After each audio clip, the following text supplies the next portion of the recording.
وهل أتاك حديث موسى إذ رأى نارا فقال لأهلهم كثوا إني آنست نارا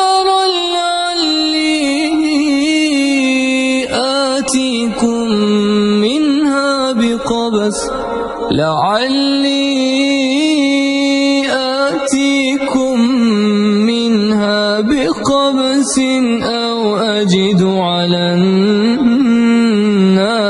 هدى فلما